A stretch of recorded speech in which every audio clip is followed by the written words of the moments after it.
Apakah hukum cikgu menghina orang seperti murid? Tak boleh hina orang. Kutuk-kutuk orang jangan. Yang terhina ialah perbuatan maksiat. Sebab tu jasad tubuh badan Firaun itu sempurna. Kerana yang menjadikannya Allah Ahsanul Khaliqin. Tapi yang hina adalah perbuatannya. Nampak? Innamal musyrikuna najasun. Orang kafir itu najis. Bukan badan dia tak sempurna, tapi pegangan dia tak sempurna. Satu hari ayam berkokok mengganggu seorang laki-laki yang sedang tidur.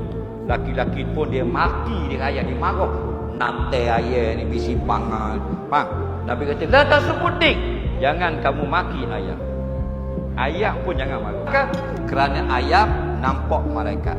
Hadis yang lain pula, bila ayam berkokok pada waktu pagi, hendaklah kamu minta kebaikan daripada Allah.